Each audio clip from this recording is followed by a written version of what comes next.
And GOP presidential candidate Michelle Bachmann's approval ratings are higher than ever, and so is the mainstream media's hostility to her candidacy. Now, Whoopi Goldberg slammed the Congresswoman yesterday on The View for signing a statement acknowledging that African-American children were more likely to grow up in a two-parent household before slavery was outlawed than they are in today's America. You don't know anything about how slaves raised their kids or why people work together. Just don't add stuff like that if you don't know what you're talking about. Number two, you know, white people, black people, Asian people, some of us are single parents. Some of us turned out okay with single parents. And you know what? Stop pointing a finger at single parents. I'm sick of people who don't know what the hell they're talking about going on. I'm sick of it. All right, the Congresswoman's colleague from Minnesota, Keith Ellison, also decided to get in on this action. Take a look at this. These same people who want to shrink government till you can drown it in a bathtub also want mom to get back in the kitchen and take her shoes off and get pregnant. You understand? They are offended by a strong, powerful women. And here's the sad part, some of them are women themselves. Michelle Bachmann being an example. And the Bachmann bashing has not been limited to liberals. Former Minnesota Governor, GOP presidential candidate Tim Pawlenty has also started going after the Congresswoman's record in Congress, saying she has no accomplishments to stand on. Joining me with reaction, Minnesota Congresswoman, GOP presidential candidate Michelle Bachmann goes with the territory, Congresswoman. I assume you expected a lot of this. Yes, you're right. That's exactly true. When you're running for the presidency of the United States, you've got to expect that you're going to have attacks by all sides. But my focus has not been on negativity because that's not what people are talking about. My focus has been on accomplishments and how we can turn the economy around and create jobs again. That's what people are talking to me about, Sean, in South Carolina, New Hampshire, and Iowa. They really want to see us tackle this debt ceiling problem, and I'm not hearing the negativity. Right. When we break down elections, we break them down demographically. For example, the youth vote, the African-American vote, the Hispanic vote. When you look at new economic numbers that have come out, especially unemployment, you have the young youth unemployment record highs. African-American community, record highs. Wanted to give you an opportunity to respond and explain what you were saying and that got Whoopi Goldberg so worked up. Well, regarding unemployment with African-American youth, that's about a 40% level of unemployment with African-American youth. When you look at Hispanic youth, that's close to 17% unemployment.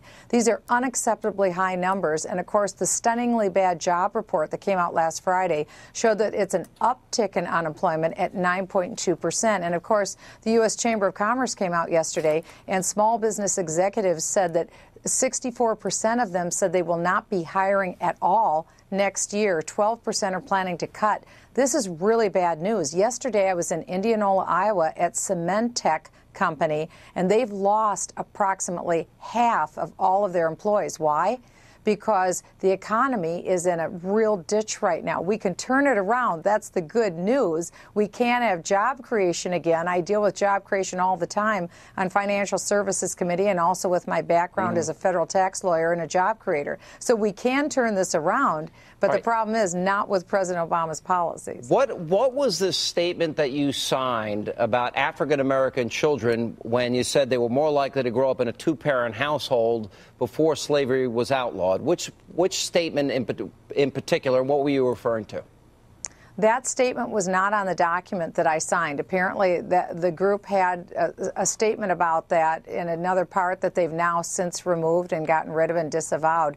I just want to make it absolutely clear. I abhor slavery. Slavery was a terrible part of our nation's history. It's good that we no longer have slavery. And under no circumstances would any child be better off growing up under slavery. But that isn't what I signed. That isn't what I believe. What I signed was a statement that affirms marriage as an important part of our nation. And I agree with that. I think that marriage is very important. It's the fundamental unit of our government. And I think it's important that we do uphold marriage and also also the family, because marriage is a very important institution. My parents were divorced when I was a young teenager, and I was raised by a single mother after that. So I understand the difficulties that families have. I understand single parenting, but I also think that it's important wherever we can to uphold marriage. All right, let me go to where we are with the debt ceiling battle right now, and there's a lot going on. We'll show in the next segment the president, I think, trying to scare seniors with a falsehood about Social Security and payments not being made. But I want to go back because the president, whenever he gets in these tight moments and he wants something, there's a lot of fear-mongering. Let me give you an example. I want to play for you. These are the president's own words when he was trying to get his stimulus passed, scaring people. We have tried that strategy time and time again, and it's only helped lead us to the crisis we face right now. If there's anyone out there who still doesn't believe this constitutes a full-blown crisis, I can tell you with complete confidence that a failure to act will only deepen this crisis. Those are deficits that could turn a crisis into a catastrophe, and I refuse to let that happen. We are going through the worst economic crisis since the Great Depression. The credit crisis is real.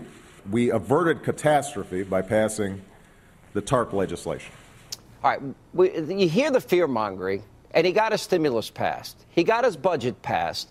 He's, given us the highest debt and deficits of any president in history.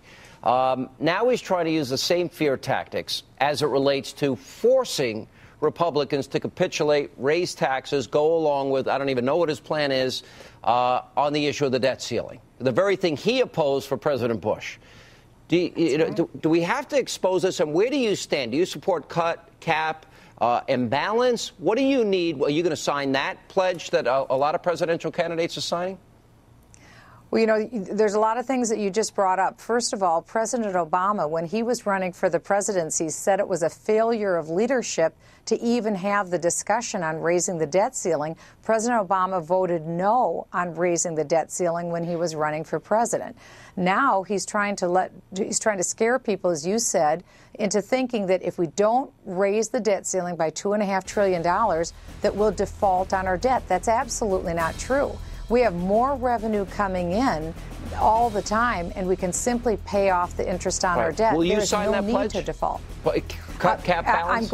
I'm going to South Carolina this week. I'm talking to Jim DeMint about it. I'm very proud of what he's doing. I wanted to go a little further because I also think it needs to defund Obamacare. I will tell you, this debt ceiling should not be raised, and the current programs that we're looking at, I don't believe for a minute that these politicians right now have any sense of doing the serious cuts. Cut, cap, and balance is the right direction. All right, Congresswoman, always appreciate your time. Thanks for being with us, and congratulations on your poll numbers.